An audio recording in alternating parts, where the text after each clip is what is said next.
Ms Benham. Thank you, Chair. Minister, do these new socialist mandates infringe on competitive neutrality principles for the energy market operators?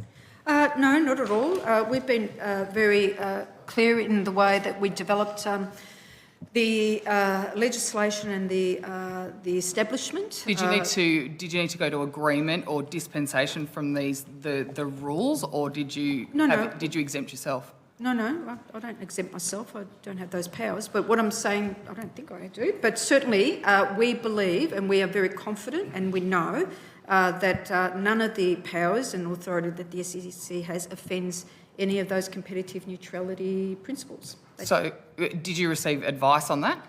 Certainly we have got all of that advice, yes. Can you expand on that very briefly? Well, perhaps, yeah. Yeah, I'm happy to answer that question and expand on that, Ms Benham.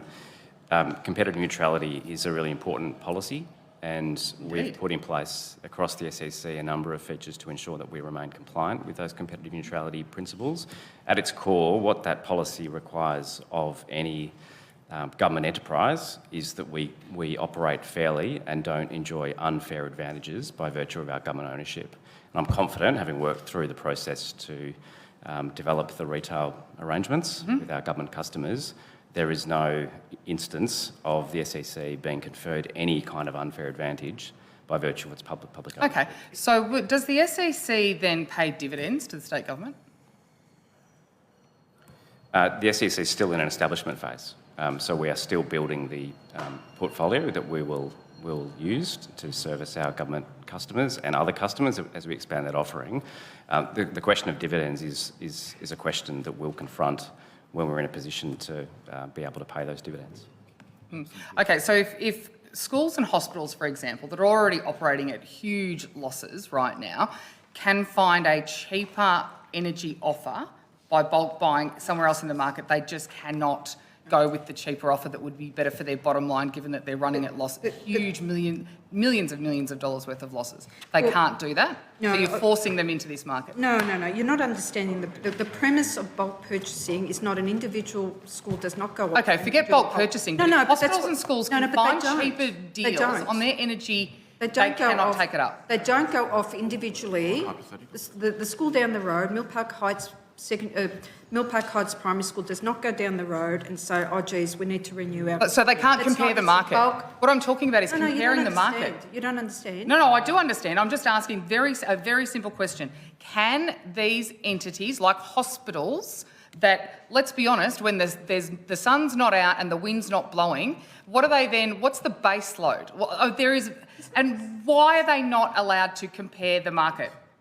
NGV, Melbourne Zoo? Well, I've been very clear that we are looking forward to working with all of these entities. And the SEC has a fantastic relationship with these entities who are actually very excited. They have a choice. They're very excited.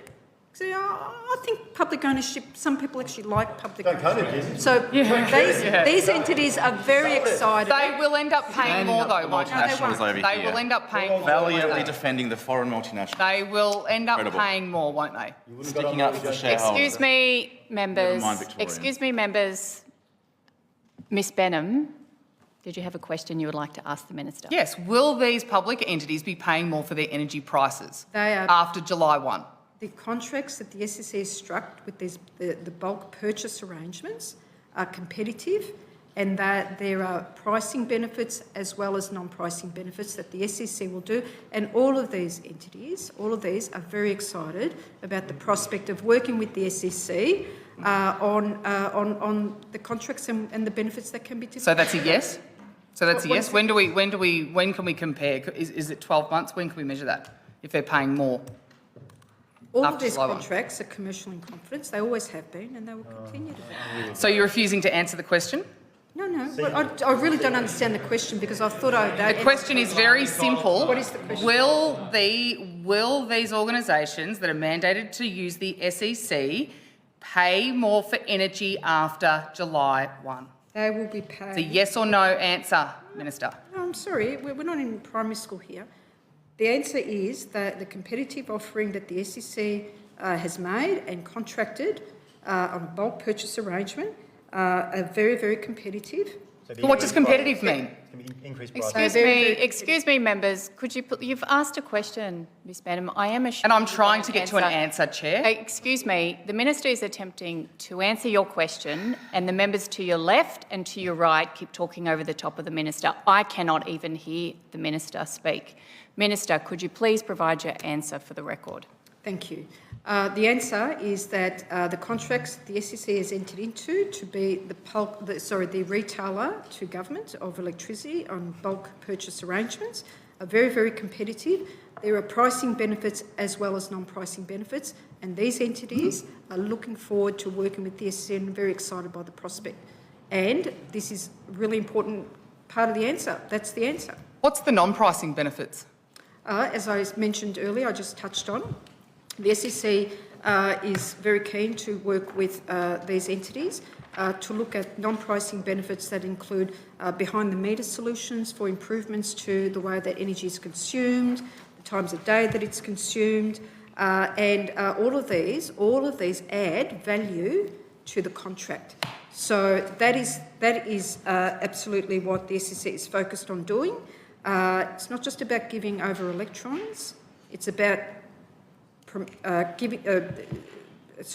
it's about providing that renewable electricity that is really critical for us to ensure that we continue to build and to be able to provide those behind-the-meter solutions, similar, not dissimilar to the SSC's remit, to provide a one-stop shop for households. It's about providing those new and innovative ways of being able to reduce our total energy consumption and also get the build savings from that, and also, of course, delivering renewable electricity, because we know that when we do all of those things collectively, we lower everybody's wholesale electricity prices. Thank you.